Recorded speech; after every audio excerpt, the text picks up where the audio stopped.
Down the front straightaway. He's trying to get under Michael Waltrip. Mike shuts the door on him. Derek Cope in the wall. At start finish, he's going to save it. He's going to keep it up against the fence, and the caution will wave. Derek Cope coming off turn number 4 and headed for start finish, nosed it up into the wall. And when it looked like the car would slide off, he kept it there. Now there's Cope. He is still running.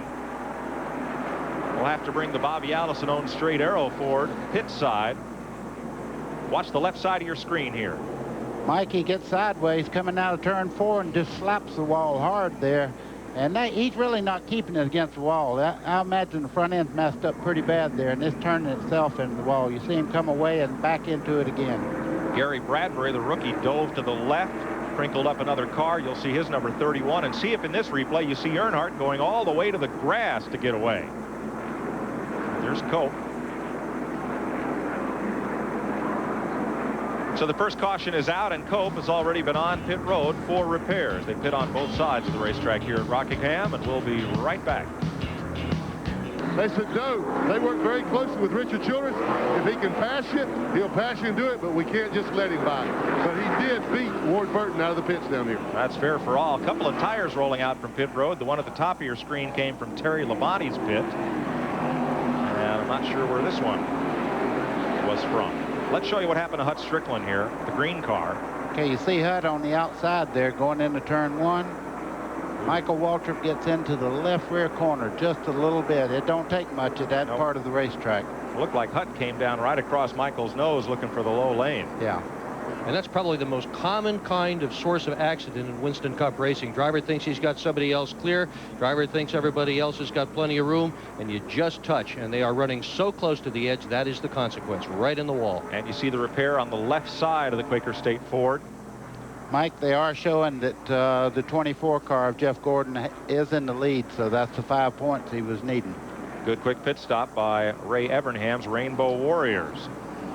Strickland back out. Repairs continue on Derek Cope's car, and they're picking up debris along the front straightaway. We'll be right back. We have a spin in turn 4. Bobby Hamilton lights it up. A car was stopped at the top of the racetrack, and everybody piles in. That's Mike Wallace. Michael. It is. It was Mike Wallace who was stopped in the smoke at the top of the racetrack. Bobby Hamilton and Dale Jarrett have piled into Wallace. And the yellow car you could see there is Michael Waltrip. He's coming down pit road to heavy front end damage on that car. And Kenny Schrader's luckless season continues. The front end of the Budweiser Chevrolet looks like a used up beer can, and Schrader takes it straight to the garage. I don't think Michael can get there. Oh, look at that thing. Get the stop and head down to the pit. Let's show you what happened. Hamilton had just moved into 4th. There's the sliding car sideways. He's right by himself, so I don't think there was any contact. But now the racetrack, you can't see when you're coming through the smoke here. You can't see Mike Wallace up in that smoke at all. Here comes Michael Waltrip, and he T-bone drives right into the back of Mike Wallace, who had stopped. Jarrett gets into him, and Schrader got into the back of Michael Waltrip. Just a chain reaction. I never saw who Kenny Schrader hit, but look at the nose of his car. He's all bashed in. Schrader hit the back of Michael Waltrip after Waltrip ran into a stopped Mike Wallace. And Terry Labonte got through the whole thing. Got through it all. Mike, pit road's closed right now. The cars that are coming in were involved in the accident. They're going to lose more than a lap anyhow. But you see Dale Jarrett going down through there. He has heavy damage on the front also. Another fellow who's had a star-crossed season. Now, Mike Wallace's car had stopped at the top of the racetrack, and he got whammed by Michael Waltrip, who then got run into by Ken Schrader. And in all of this, Jeff Gordon, who had made a pit stop under green, will go a lap down.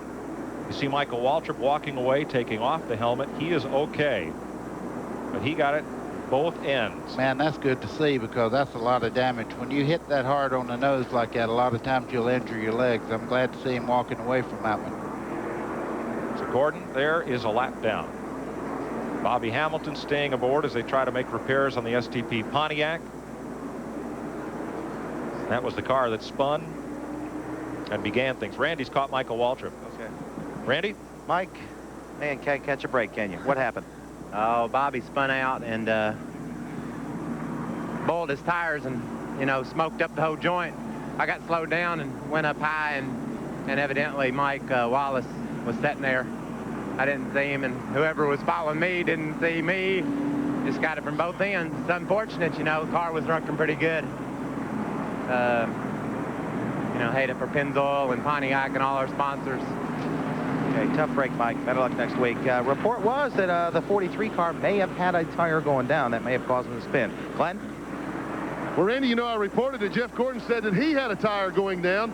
Now, once they got in, changed all the tires, we're looking at them. They're all still up. It was not a tire going down. He thought he had a flat tire. Buddy, you made a comment early on when the car's really hooked up. We talked about that. Jeff said this. It may be too good. He took off like a blue streak. The car really felt good, but it was hooked up too good. It wore the tires out. It got extremely loose, and he was absolutely certain that he felt like he had a tire going down. Same thing happened to a lot of guys at Charlotte a couple of weeks ago. They came in, thought that the tires were down, found out that they were not. So Jeff Gordon a lap down, tough break early on.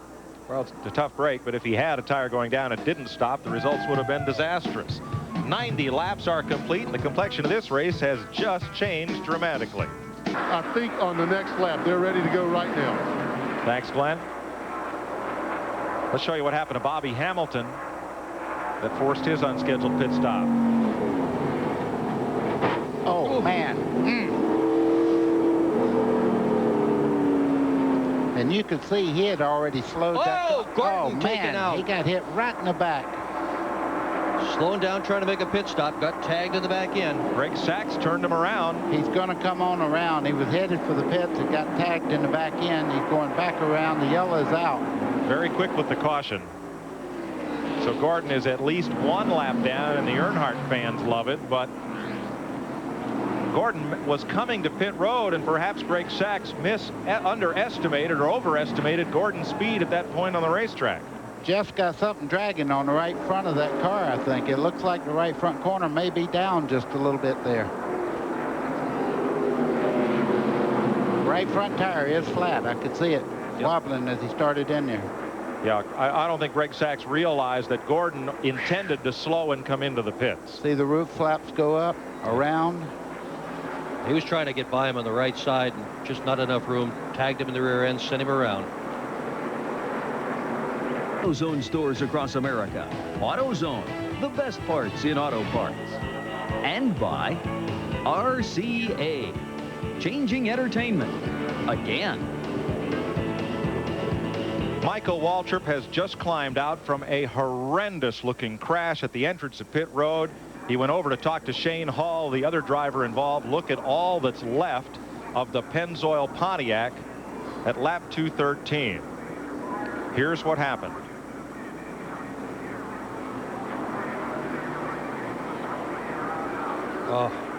Hall comes off the corner and just nails Michael. Watch this.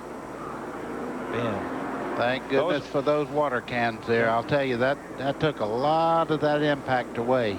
They used to just stack up tires at the end of that wall, but now they use barriers filled with water to disperse the impact. They work. Yeah, and it's a good thing, too. Boy, that was shades of Michael Waltrip's crash at Bristol, where the car just stopped. Le Mans winner and engineer John Fitch out of Connecticut developed that type of barrel system. You see them a lot on the highways filled with sand or water, and they just saved Michael Waltrip from a disastrous crash after Shane Hall came across the racetrack and caught Michael's car. Now, Jeff Gordon was in the pits while that happened, so he has gone at least another lap down. Jeff Gordon is now 3 laps down as his hard day continues here at the Rock. But Michael Waltrip is okay, and Shane Hall is okay. Let's go to Gordon's pit. Here's Glenn. Well, Mike, the Rainbow Warriors are getting rained on today. As sunny and pretty as it is here at Rockingham, they have just not had a good day. This is the second time that Jeff has come in, and immediately when they let the car down off the jacks, the caution flag has come out, costing him 2 extra laps. He was not at all happy with the way that the car was driving. They're concerned now that they might have a little bit too high a gear in the car. It's not slowing it down enough when he gets in the corners. When he lets off the gas, he's having to get on the brakes, ride the brakes pretty hard. He's not getting good tire wear. They're just not happy at all. They're working real hard to try to correct the car as much as they can. The biggest thing they're trying to do now is just to keep Jeff calm. They have had some awfully tough breaks. They had the run in with Greg Sachs when he was trying to pit. The tires going down, getting caught in the pits twice in the caution. It's just not been a good day, but man, they're continuing to fight the battle, but right now they're losing it. They're 3 laps down at the moment. There is Michael Waltrip standing with crew chief Doug Hewitt, and the rest of that team. He is okay after a tremendous crash. I'd like to fill something up, fill one of the racetracks up, make a fishing hole out of it. You tried to do that, Michael. You're smiling, but goodness gracious, I don't think you can fix that car, but if they do, don't go back out there.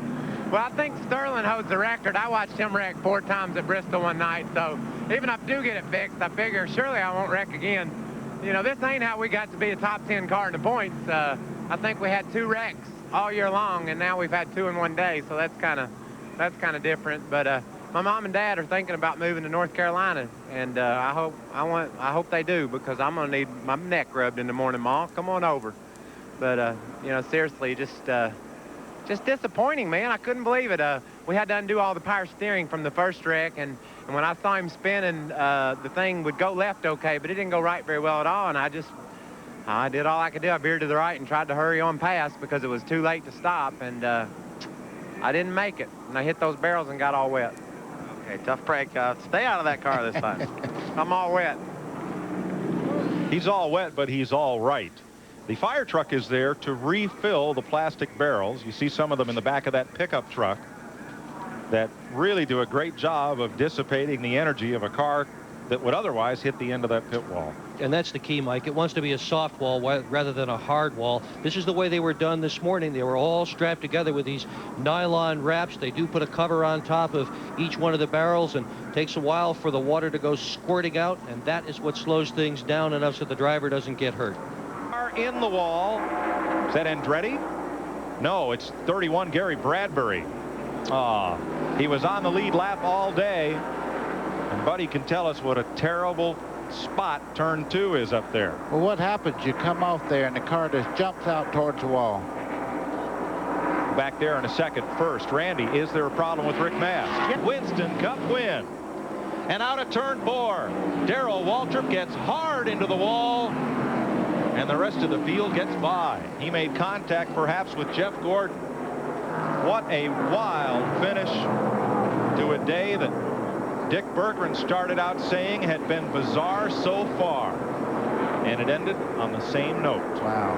DW looks like he's okay. He's moving around in the car. Oh, and Darrell had a great race going. He was up in the top 6. Gordon comes around 3 laps down. He finishes, holds the point lead, and Glenn Jarrett's with Bill Davis. Burton, what can you say? I think he's going to be as tough as anybody in the garage, and they've got a great future together. I certainly think so, too. We're going to let them celebrate. We'll move down to victory lane. What a great day for Bill and Gail Davis, and also for Ward Burton. Man, this is a happy crowd down here. Well, there's one fellow who's not so happy. Darrell Waltrip going back to the garage at a furious pace.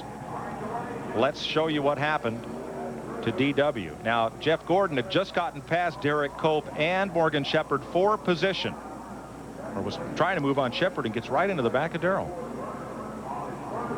4 cars all together there. Mike, that looked like Morgan Shepherd and Darrell might have made a little contact, and Jeff Gordon come along there and got into DW, but it really didn't look like Jeff Gordon started the whole thing. Buddy, we'll try to take another look at it, see if we can get it earlier up, and see if there was an initial contact.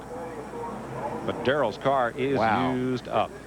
Big wreck. He had been running an 8th spot. Never made it to the start-finish line. Almost.